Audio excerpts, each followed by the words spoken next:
I've talked about it in the past, but it bugs me, and I call it hypocrisy, but it goes a little bit beyond that. This idea of if I don't like something, then you can't have it. We have a lot of that in comics right now, and it's really kind of tied up in knots where you see all different people, all different sides arguing kind of both sides of this issue all the time. Why is this? How did we get here? And how do we untangle it?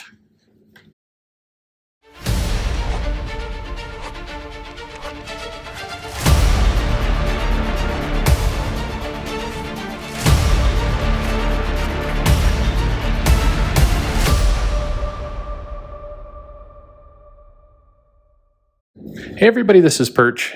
This is one of those things that a lot of people get very entrenched, kind of the extremes on both sides, and they think that they're the only ones, like their side is the pure one, and they fail to see kind of the fact that they're doing some of the exact same things that they complain about. And in this case, it's really around. I mean, you could call it censorship, you can call it cancel culture, you can call it a lot of different things, but at a simpler rate.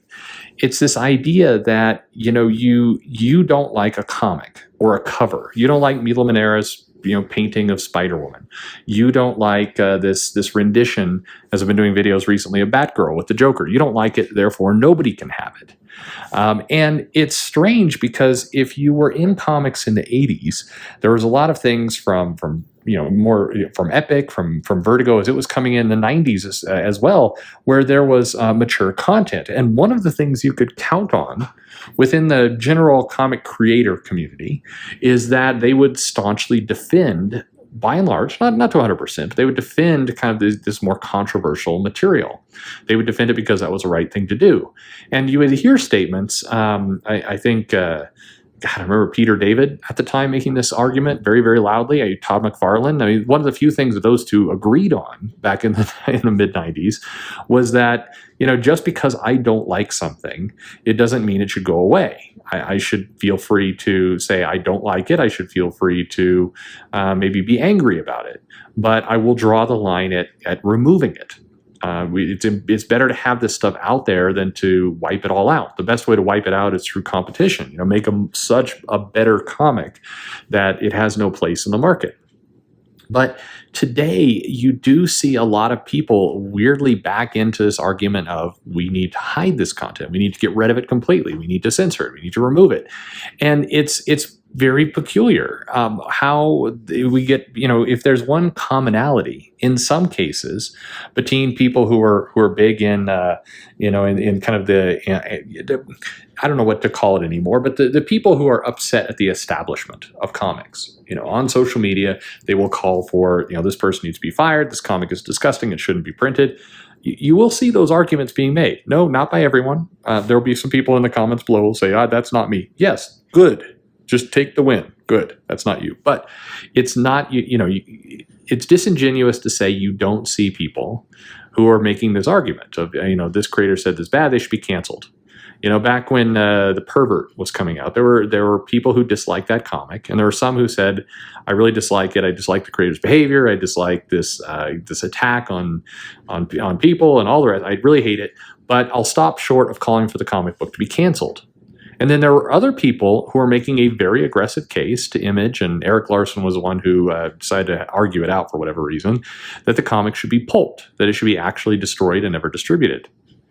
And then, just a few months later, people are arguing the exact opposite case, saying, basically, that this, whether it's one of the crowdfunded books, whether it's, this conservative writer, whoever it is, those comics should be canceled. Those comics should not come out. Those comics should not be distributed by, whether it was Antarctic in one case or other cases. Those comics should not see the light of day. We're going to call up Indiegogo or Kickstarter and say that this comic creator is offensive and bad, so we should not see it. And I find it baffling. It's definitely hypocritical. I find the part that's so confusing to me is how somebody with a straight face can argue both sides of this almost simultaneously.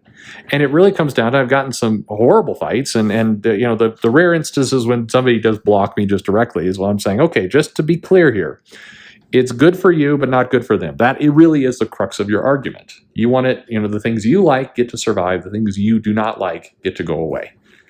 And and then that's where people generally get mad and rage out and disengage. And because they have to, there is no compelling argument.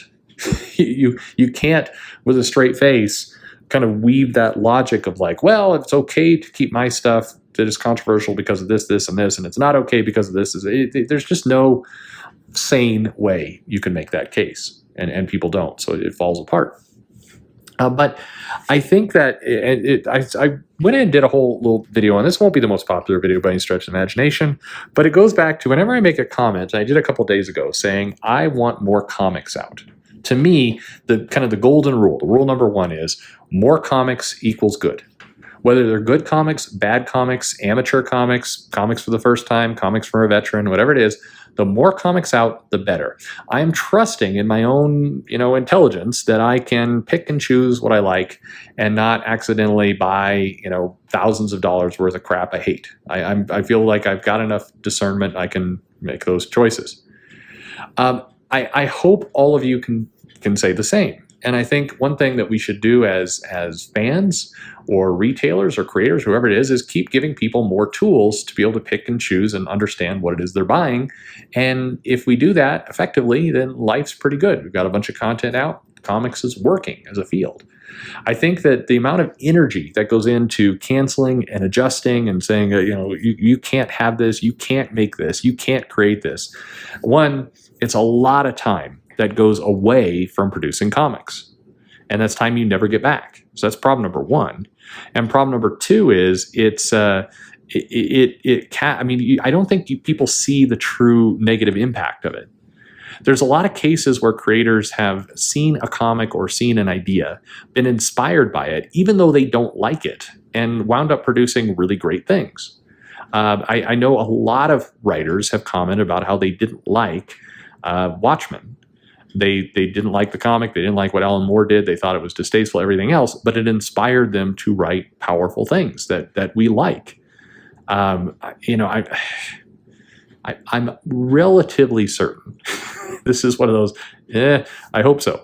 I remember reading an interview with Chris Claremont where he talked about there were parts of that book he didn't like, but it gave him some ideas that made for more powerful storytelling of what he did in the late 80s and early 90s. Please, I don't hold a holy gun to my head, but I'm pretty sure I've read that article, and I've read it from others in the past. We're better off to have content out there than to blow it away. And I think it's time for more, maybe creators, fans, everybody, to just start pointing out whether you're arguing for, quote unquote, your side or not. We've got to draw a line somewhere of saying, we're tired of people who want to, in the same breath, cancel the stuff they don't like and keep the stuff they do like. And it just, fair has to be fair. It's just how it has to be. What about you? Do you see this trap? How do we avoid this trap? And do you have a compelling argument? I'm happy to hear it. Do you have a compelling argument to say, no, there is content that should never see the light of day, period, and here's why. I'd like to hear that too. I'm sure there are some examples. There was a line once a while back, I think from DC or Marvel, saying we won't use creators who are in prison. If somebody goes to prison, then we won't use them. And I know there's been some backsliding on that. That's probably a whole video for another time. But generally, that sounds fine. Okay, if somebody commits a felony and goes to jail, then yeah, maybe we should cancel their comic. Okay, I can get behind that one. Are there others? Leave a comment below, like, subscribe, follow me on Twitter or Facebook at Comic Perch, and thanks for listening.